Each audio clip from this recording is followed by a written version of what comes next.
इसलिए मांगना कभी नहीं चाहिए। लेकिन उनसे पहले वे मर गए। कौन? जैसे कोई तुम्हारे घर मांगने आया, वो तो मरा हुआ है जो मांगने आया, लेकिन यदि तुम्हारे मुख से ना और निकल गया तो उसके पहले समझ लो कि तुम मर गए।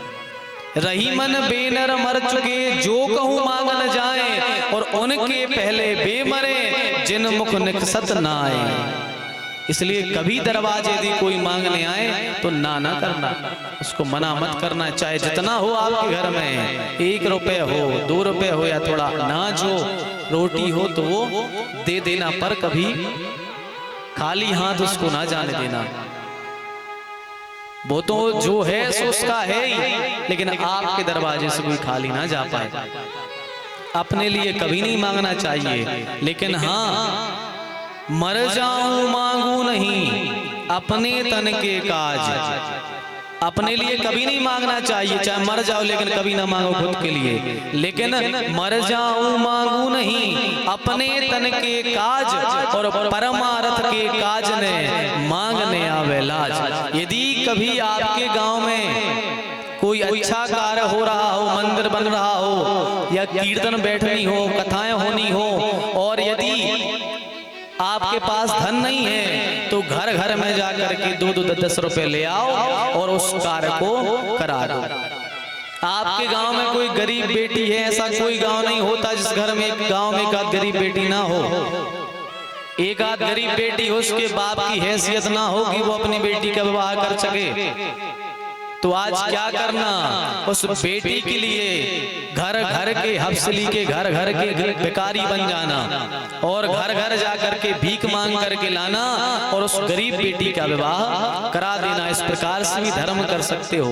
और यदि आप उस गरीब बेटी का विवाह करा दोगे मांग करके, तो वो परमात्मा आपसे खुश होगा और कहेगा कि तुमने मेरा काम सदाया है, इसलिए जीवन में कभी तुम पर कोई काम आएगा तो तुम्हारा काम करने में खुद आऊंगा।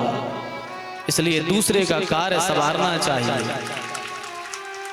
अपने लिए ना अपने लिए बिल्कुल ना मांगो, लेकिन अपने मांगने से यदि किसी दूसरे का भला होता है तो मांगने में संकोच भी नहीं करना चाहिए। बिना संकोच के मांग करके किसी का कार्य सदा दो।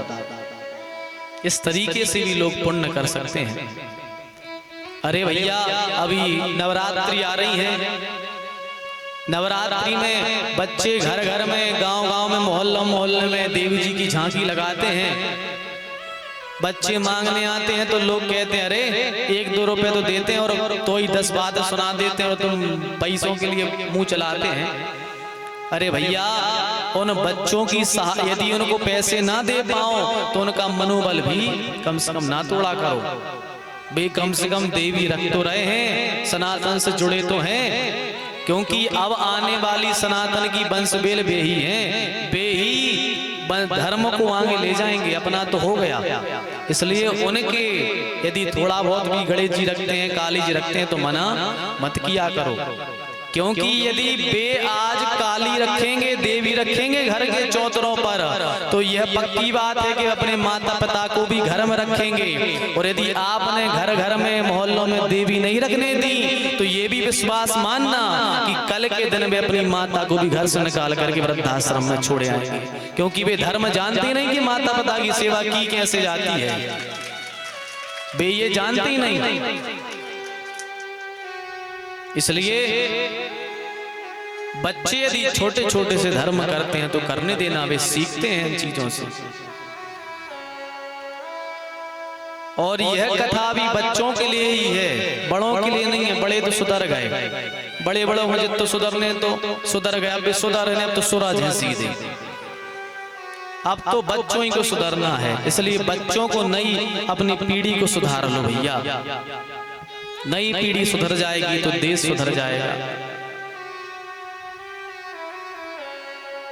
अब सुदामा जी के घर में देखो, लोग कहते हैं विपत्ति है, सुदामा दरिद्री हैं। सुदामा दरिद्री नहीं है, ना सुदामा गरीब है। एक बात और है, हम अपनी कथा में कभी सुदामा जी का रोल नहीं बनवाते किसी से, सुदामा जी की झांकी नहीं बनवाते। क्यों नहीं बनवाते?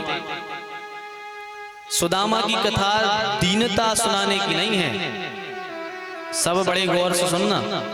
सुदामा की कथा दीनता सुनाने में नहीं है, सुदामा की कथा भगवत्ता सुनाने में है। सुदामा गरीब नहीं था, सुदामा अमीर था। लोग सुदामा को रो रो करके सुनाते जरूर हैं, लेकिन सुदामा रोने का पात्र नहीं है। भगवान का यदि सबसे बड़ा कोई भक्त था तो वह था सुदामा। सुदामा जी के जीवन में कभी विपत्ति आती थी तो विपत्ति कम आती थी, भगवान का भजन ज्यादा बढ़ा देते थे। सुदामा धन से भले ही कमजोर था पर भगवान के भजन से कमजोर नहीं था। और संसार में धनवान उसी को कहते हैं जिसके यहाँ भगवान नाम रूपी धन है। निर्धन सब संसार है, धनवंता नहीं कोई, और धनवंता सोई जानिए जग राम नाम धन होई। वही धनवान है जिसके यहाँ भगवान का नाम है। अब लोग कहते हैं सुदामा गरीब था, दरिद्री था। हम गिनवाएं सुदामा की अमीरी लंबड़दारी। जब सुदामा द्वारकाधीश के नगर में पहुंचता है, समस्त द्वारका नगर वासियों के बीच में द्वारकाधीश दौड़ करके आते हैं, अपने हृदय से लगा लेते हैं। अब बताओ वो सुदामा गरीब होगा?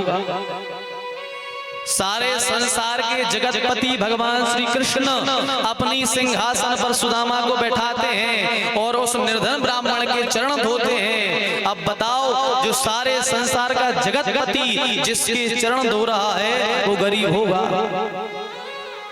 जब सुदामा जी लेटे हैं, भगवान चरण चापन कर रहे हैं, वहीं खड़ी थी लक्ष्मी रुक्मणी। रुक्मणी ने सोचा कि जब सारे संसार का जगत पिता इस ब्राह्मण के चरण दबा रहा है, इसमें कुछ ना कुछ दम कहलाई। तो रुक्मणी ने सोचा क्यों ना बहती गंगा में हम हाथ धो लेवे। पंखा रखा था, पंखा झलने लगी। अब बताओ जगत पिता जिसके चरण दबा रहा है, स्वयं लक्ष्मी जिसको पंखा झल रही है, वो सुदामा गरीब होगा, दरिद्री होगा? सुदामा दरिद्री नहीं था, गरीब नहीं था। अरे सुदामा ने तो संसार की विपत्ति हर करके अपने ऊपर विपत्ति ली थी। अरे हम अपनी विपत्ति ठाकुर जी को छोड़ते हैं, ठाकुर जी पर सौंपते हैं, पर सुदामा एक ऐसा भक्त था जिसने स्वयं ठाकुर जी की विपत्ति, जगतपति की विपत्ति अपने ऊपर ले ली थी। जानते हैं कैसे? लोगों को ये बस पता है कि सुदामा जी ने चोरी से चने खा लिए जिसका परिणाम मिला, लेकिन उसके पीछे का राज पता है कि वो चने कैसे थे। सुदामा की कथा रो रो कर सुनाने की नहीं है, दीनता बताने की नहीं है। सबसे बड़ा भक्त था, उसकी भगवत्ता दिखाने की कथा है। लोग सुनाते हैं, आंखों से आंसू बह रहे हैं, कथा सुना रहे। अरे आंसू नहीं निकलते तो हमने ऐसे देखे कि प्याज रगड़ ली आंखों में और असुगा बाहर है टेके, कपूर घोंस लो, पेपरमेंट लगा लो कि आंसू निकले। रो रो करके कथा सुना रहे। सुदामा की दीनता की कथा नहीं सुनाई जाती। अरे सुदामा ने जीवन भर किसी से कुछ नहीं मांगा, एक व्यक्ति के घर नहीं गए सुदामा मांगने, कभी किसी के दरवाजे नहीं गए। और तो और दरवाजा तो ठीक है, कभी द्वारकाधीश से नहीं मांगा भगवान ने कि हमें 1 रुपए दे दो। और कहीं कहीं कथाओं में देखते हैं कि लोग सुदामा का पात्र बनाकर कमंडल देकर जनता के बीच में घुमाते हैं और सुदामा से कहते हैं जाओ मांग लाओ। अरे बताओ, बड़े शर्म की बात है, जिस सुदामा ने संसार से, जगन्नाथ से नहीं मांगा, वो हम तुमसे मांगने आएगा। इसलिए सुदामा दीन नहीं था भैया, सबसे बड़ा अमीर था। भगवान की विपत्ति हर ली थी उसने। एक बार क्या हुआ, कैसे चने खाए थे सुनो। एक बूढ़ी माता थी। बूढ़ी माता छोटे से लड्डू गोपाल घर में रखती और अपने बेटे जैसा उनको मानती थी, बेटा मानकर पूजा करती थी कि माता। एक दिन बेटे मांग कर खाती थी, गरीब माता थी, मांगने गई, कुछ नहीं मिला। शाम को घर आई, रोती, ठाकुर जी के सामने बैठ गई। हे भगवान, आज कुछ नहीं मिला, आपको क्या भोग लगाएं हम? आज ऐसे ही सो जाओ, पानी पी लो, कल कुछ मिलेगा तो भोग लगाएंगे। दूसरा दिन हुआ, दूसरा दिन मांगने गई माता, उस दिन भी कुछ नहीं मिला, कुछ नहीं मिला माँ को। भगवान के सामने रोने लगी, बोले ठाकुर जी, अरे आप इस गरीब के घर में क्यों आए हो? हमारे घर में खाने की व्यवस्था नहीं है। अरे किसी अमीर के यहाँ जाओ, उसके यहाँ खाना। तीसरा दिन हुआ, माता मांगने गई, तीसरा दिन भी निकल गया, कुछ नहीं मिला। लौट करके घर आई, ठाकुर जी के चरणों में गिरी, रोने लगी। कहा ठाकुर जी अरे हमें छोड़कर चले जाओ नाथ, किसी बड़े आदमी के यहाँ जाओ, जिसके यहाँ खूब धन हो उसके यहाँ जाओ और उसके यहाँ जाकर रहना, वो 56 भोग लगाएगा, हमारी तो खिलाने की औकात नहीं है आपको, ठाकुर जी चले जाओ घर छोड़कर। 3 दिन हो गए, भगवान भूखे हैं, अम्मा भूखी है। चौथा दिन हुआ और कहने लगी सुनो ठाकुर जी आज हम मांगने जा रहे हैं, घर छोड़ करके चले जाना, हम शाम तक लौट के आए तो घर पर ना मिलना, तुम चले जाना क्योंकि हम तुम्हें खिला नहीं पा रहे, कुछ चले जाना छोड़ के। चौथा दिन हुआ, भैया मांगने गई, भैया कुछ नहीं मिला। शाम को लौट कर आई, ठाकुर जी के चरणों में गिरी।